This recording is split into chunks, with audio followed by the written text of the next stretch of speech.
Welcome to another episode of Breaking Into Cybersecurity Leadership. Today we have Jason James, who will be talking about his experience as a small business leader, as well as working within large enterprises to which he delivers work. James, you want to give us a little background about yourself?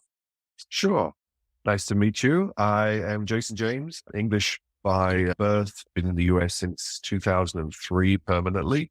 I have enjoyed working at a number of US financial and consulting corporations, and I now, as you said, lead up Regents Park since 2009 in the Southern California market. Tell us a little bit about your journey from growing from an individual contributor into a cyber leader. Sure. When I came to the US, originally it was with IBM for a year to work on insurance client here in the Southern California market. My focus was actually on mainframe consulting. I was a business analyst, so a long way away from what I'm doing right now. I was lucky to be able to emigrate 2 years later to the US permanently, and I continued that path. I went to WAMU, who is gone now, and did some business consulting. And then I went to Option One, the mortgage company, subprime, which is also gone now, and did some more consulting. While I was at Option One, there was a organization called Jepson Wells that had some resources there, and they poached me out of Option One to come and work with them. For some reason, they thought I might understand Sarbanes-Oxley on the IT audit side because it's a nice, easy program to follow, and if you've got a broad IT experience, you can supposedly do audit without necessarily being an expert. So I migrated into the IT audit world with Jefferson Wells. And from that point onwards, I was lucky or unlucky. There was some attrition within the management team there. And I got promoted a couple of times. And within sort of 6 to 8 months, I found myself as the director running the technology risk management practice with a requirement of selling and delivering $12 million worth of consulting every year, and had a whole team of cyber and PCI and audit resources working for me, and a client base probably from LA to San Diego. So a pretty decent geography, which allowed me to build up a lot of good relationships and get to meet people later on in my career like yourself. Oh, definitely be diving into some of those. Sounds like you really escalated quickly in your leadership journey because you had the skills and competencies to be a great cyber leader. What would you say some of those critical skills are? So interestingly, we have highly technical people, and I've had the opportunity to work with some incredible people who can hack your network and talk about the design of your layer three network, who can drill down into configuration settings and vulnerability management, set up your log management. And those individuals, basically the backbone of cybersecurity. However, there are another group of people, and then maybe the ones that are in the leadership position, who have communication skills, who understand risk at a vertical level. So in other words, at a business level, who are able to translate that technical information that the technical group are providing on a sort of hopefully a very frequent basis into sort of more business language, such that the organization's leaders, the senior leadership team can understand the risk and can ascertain what they want to do in terms of sort of risk appetite, whether it's insurance or financial investment or hiring or firing. I think you have clearly different groups within the cybersecurity organization, and all of them are absolutely fundamental to protecting an organization. However, I don't think you can miss any one of those people, from the highly technical to the business driven cybersecurity leaders, to be successful in that field, in that arena. So it sounds like you need lots of different tools in your toolbox. Absolutely. For me, I always joke, I'm 6'7" and I have an English accent. And I think a lot of people don't look past that. I've been very lucky there was that statistic that said if you're tall, you interview well. And then the English accent, I think, convinces a lot of people that what I'm saying is true, even if it isn't necessarily on point. But in terms of actually, to answer your original question, I think one of the most important skills is that communication skill. When you come from a consulting background and you're meeting a new client on a regular basis, so you're not dealing with the same people year on, year off. When you're meeting a new client, that first communication, they're going to judge you, and they're going to judge your appearance, and your communication is actually going to dictate what they think about you from a technical point of view as well. They're going to make assumptions. They're going to make judgment calls. And a lot of that will reflect on your capabilities. If they don't truly believe what you're saying is true, and if they question your opinions, even if factually they're perfect or spot on, that will have a very negative impact on your availability or your ability to convince people to do things. And in the consulting world, a lot of what we're doing is assessing, writing a report, and then making recommendations. And it's the same within the sort of the full-time world. You're doing activities and you're passing that information post activity up to management and saying, hey, I recommend you do something. If there isn't that trust, if there isn't that reliance on what you're saying, it's going to deplete the effectiveness of your ask, of your request. Okay. So you mentioned communication as being one of those critical skills. How do you rate your comfort level with communication on a scale of 1 to 5, and why? So for me personally, I think I've got pretty good. When I was at IBM, so IBM would have been, although I was a full-time employee, I think it would be considered my first consulting engagement. Prior to that, I worked at Safeway and other organizations where I was more internal IT as a programmer. And the only people I was communicating with were the business analysts on a daily basis. But when I went to IBM, because we had multiple clients, I started to communicate directly with clients, and I was given the opportunity to be a technical resource that worked with the sales team to as a technical sales lead, as well as my day-to-day job as a business analyst. And they also asked me to train individuals on communication skills. And we would have I think we would probably have a 1 day or a 2 day training program. And within the first hour, I'd have everyone stand up and say, okay, just give me a 5 minute presentation on any topic that is not work related. So it has to be something personal.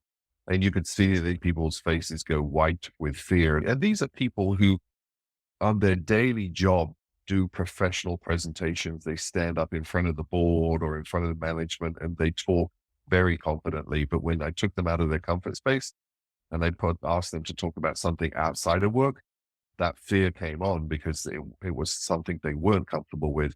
So for me, I was lucky that IBM gave me that training and I took that all the way through my consulting experience. And now occasionally I get on panels and I stand up and do presentations through two not-for-profits that I'm on the board of, ISACA and IAA, which I've been members of since 2003 for both organizations. And I feel comfortable-ish. Again, like everyone else, as long as it's a topic that I have thought about and researched and potentially have worked in. Give me a topic outside of that, and I'm going to be as scared as the next guy. Another one of the critical competencies in leadership, whether cyber or not, is delegation. How would you rate yourself on a scale of 1 to 5, your ability to handle delegation? So as a small business owner, actually delegation is quite scary because ultimately you're taking your brand and your company and you're putting it in someone else's hands and you're telling them to communicate directly with a client who's going to pay you some or a lot of money. So you're really, and that goes back through my entire consulting career. When I got promoted to director at Jefferson Wells, I had to take individuals whose I had signed, sealed, and delivered an engagement. And then I had to take individuals and say, okay, you go out there and do the work and be the face of the company. In terms of how I feel comfortable delegating, it's always a concern. And I focus very much on working with people that I've had very long relationships with. Some of my consultants I worked with all the way since I started at Jefferson Wells in 2003. So these are 20-year relationships. I feel very comfortable delegating, but there's always going to be a case where you exceed your capabilities in terms of your resources, and you have to bring in people from outside who you haven't had a long relationship with, and you have to put them out on site, and that fear comes back. And that's the same for, I think, any executive, even if you're an employee, and let's say you're a director of IT or a CISO, and you've got a senior manager and you know that manager is going to present to the audit committee or to the senior leadership or go out there and present on behalf of the company, those pangs occur. And at the end of the day, as a small business, I'm not spending a vast amount of money training my employees. They have come in with resumes that are relevant to the skill set, and I judge based on deliverable. And I can, of course, do as much QA as I need to make sure the product looks great before it goes in front of the client. As an employee, hopefully your organization is investing in the resources. And when you delegate a task, you know that they have all the support structure there necessary to deliver an accurate and an appropriate product. But I think I'm pretty good. My clients are happy and so far so good, but there's always going to be that one person who seems great on paper and potentially could cause a lot of damage. So we just cross our fingers and spend as much time talking to them beforehand as possible to get your comfort factor up. And that probably leads right into the next skill is collaboration. How would you rate yourself in that skill on a scale of 1 to 5 and why? I certainly like to collaborate. Ultimately, at the end of the day, when you're collaborating, you're sharing the benefits, which may be the financial benefits, but you're also sharing a lot of responsibilities. As a small business, I do sell and I do obtain clients directly, word of mouth. I do have a website, but I don't do any inbound or outbound marketing other than my interactions with ISACA and IAA and my not-for-profit work, which gets my face out there.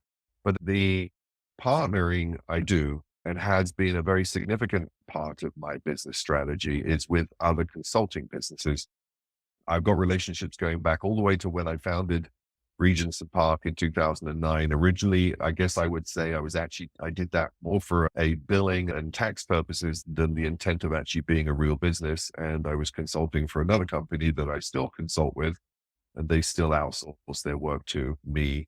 But I have larger strategic relationships now with organizations that are in the billions. And one of them is actually $1 trillion company that I partner with. In these cases, I'm the prime, they're the sub because of the terms of the RFPs that we bid on. And we share the delivery. They do 2/3. My company does a third of the delivery, again, based on small business requirements in California, SBE requirements and DBVE requirements. So I have to put a lot of trust in them because they're doing a significant portion of the deliverable. I have another relationship where this organization is a leader in banking. And as such, really, they haven't done anything in the technology space for many years, but they have all of these banks as customers. And what we set up was a strategic relationship where they outsource all of their banking IT work, whether that's compliance, like FIC, handbook, or audit, or PCI, to my organization. And again, they're a sales and marketing team for me, basically. We do a revenue share, and I trust them to represent our organization appropriately, and they trust me to deliver on the work, and then I trust them to invoice. So it's a symbiotic relationship, but of course, financially beneficial to both of us. That has also gone on for a number of years now. And I like to replicate that model. I think if you cannot work successfully with other sides or like type businesses, it makes it very hard for you to achieve all your goals. Being able to do strategic sales, marketing, delivery, post sales, it's a lot of work for a small business. It is. And that kind of transitions into the next question is how important would you consider the skill of influence to a cyber leader and why? Hmm. A lot of people influencing, it's pros and cons, right? Because at the end of the day, you want that individual to make their own decisions. Hopefully they're empowered, they're a leader, they've got the resume. But at the end of the day, you know that they'll probably rely on you. You've done a lot of the legwork, you've done the investigations, you've spoken to the individuals. This is assuming we're talking about an assessment. I'm sure there are other influences that we can talk about, but let's assume I'm doing an assessment and now I have to convince a leader, whether it's in the cyber world, in the business world, that there is a concern that needs to be addressed. We don't typically influence them if there isn't. We typically only bring them bad news, unfortunately, when it comes to presentations. There's vulnerabilities there that need to be addressed. So to be able to convince them effectively is really important. Otherwise, that typically that vulnerability will persist.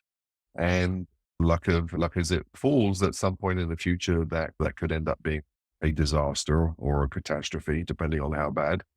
And we never want that to occur to a client or to an employer.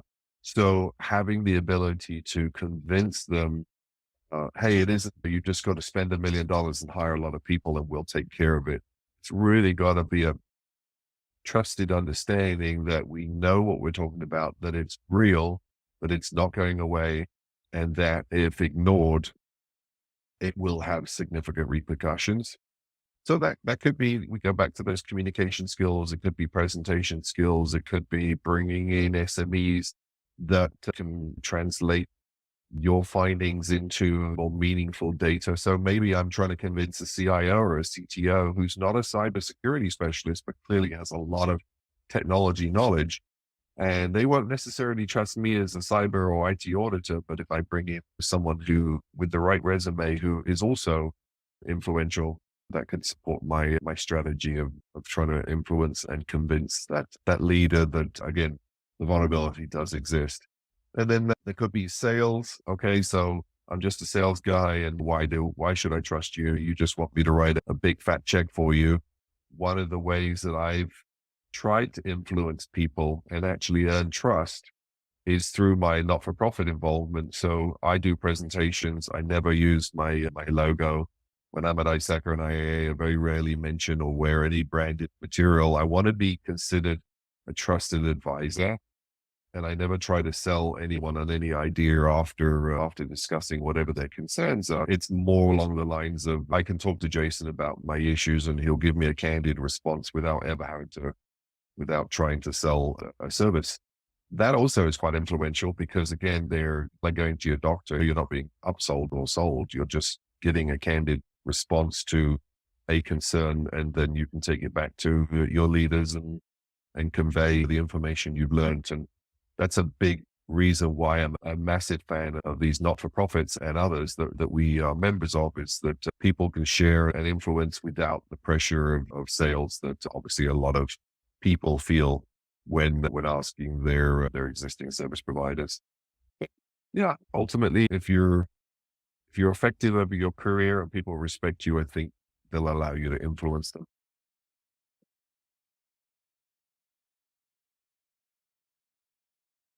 And that rolls in right into the next question.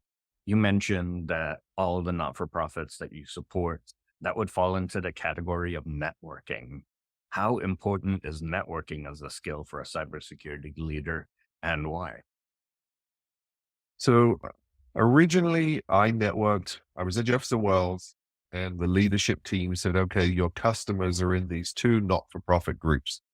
You're selling a lot of Sarbanes-Oxley, and this is where your customers are going. So join and schmooze and find out what's going on. And hopefully that will generate revenue. And hands up, that's what I did. But I realized very quickly that the people going there were truly after the CPE, this continuous professional education. These are people that are committed to their professions and their organizations, and they really want to learn. And this is, and a majority of the people that go there, although it's not necessarily a good thing, are mature professionals. So people who have already been in their career for a number of years, and they've moved out of education. They don't have another education source, and they want to keep learning. They want to get certification such as the CISO and the CISP and CI and certifications to continue to build up their resume and to allow them to move up in the ranks of their organization.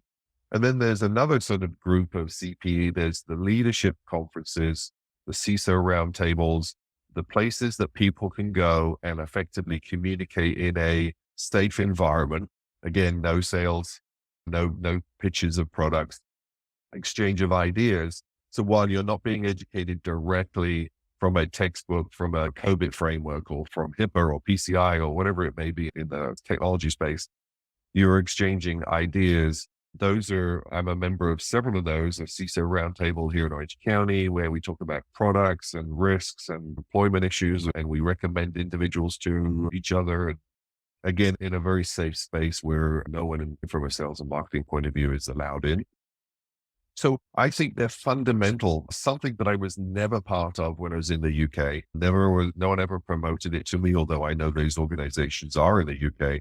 I didn't come across them until the US, and I think the US is far better at promoting the networking opportunities from the big four roundtables and workshops for students coming out of university to the CISO roundtables that are virtual and face to face in the various geographies to those large formal networking groups, IC squared and ACFE and many others that I've also been a part of. And they hold fundamental conferences that provide not only those CPAs necessary to maintain your certification, but a broad spectrum of really valuable, high quality training. And I don't think you should consider your career successful until you're actually presenting. And I say this from a personal point of view, actually presenting at some of those conferences, being a membership, being a member of those leading those boards, or some sort of active participant, because then you're really paying forward what you've learned in your career, making sure that there's success for those coming up right behind you. Wow, that's some great advice. Last question, and it's a surprise to many people, but what any other advice that you would give to cybersecurity leaders that are coming up? It's interesting. So I was a career employee until I moved to the US and then through necessity did consulting. So although I had a very clear, I guess I didn't have a very clear path. I was originally a sort of a, wow, I was actually building IBM PCs before we had hard drives and floppy drives, and then building networks, and then first and second line support, and then a programmer. So I felt like my career was taking those natural progressive steps up until the point I got to IBM. Then I took that foray into the consulting arena. And not that I say everyone should leave their full-time jobs, otherwise we'd all be in trouble. But there's one of the things about consulting that I like personally is that broad spectrum of projects that you get involved in, the varied assignments, that all of the different compliance frameworks that I get exposed to, some that are new, such as a number of years ago, we introduced the CCPA to California, which is the Data Privacy Act for similar to GLBA. I'm sorry, GDF. Oh gosh, I can't think of the European framework that's gone out of my head. Doing too much banking, but I PR. GDPR. Thank you. Yes. So I have found that at some point I got to the point where my resume was broad enough and deep enough that I could move into consulting, and I guess I've never looked back. I really enjoyed the opportunities I've had, the flexibility to go to different clients, involve myself in different engagements, whether it's in banking or automobile or government or small business or web-based, a ton of PCI work. It's exciting. It's interesting. It can be very beneficial financially if you're good at it and you keep yourself busy and lots of people want to use you, or you can start your own business like I did. I guess for me, that transition, I should have done it at Y2K. Told myself I should have done it at Y2K, and which seems like a long time ago for most people. But that was when a lot of people that I knew transitioned out of being a full-time employee into a consultant. Not that a full-time employee is a bad goal. Some people, that's the only way they can provide benefit to their family. But for me, I will never look back, and I will always appreciate the fact that I was forced into that consulting business. And then the second one, and the most fundamental, was getting involved. And as I said in my previous one, with the not-for-profits that led me into the relationships I have now, the opportunities to lead through a presentation and gain clients and trust. And again, that's something unique I found to the US and how it's promoted in our industry. And being on the board, not just being a member, and actually volunteering time and effort is the other most successful and most valuable experience and activity that I have committed my time to. Wow, Jason, thank you so much for that. I really appreciate you coming on to Breaking Into Cybersecurity Leadership, and looking forward to you coming back again in the future, and we can dive into different topics as well. Thank you.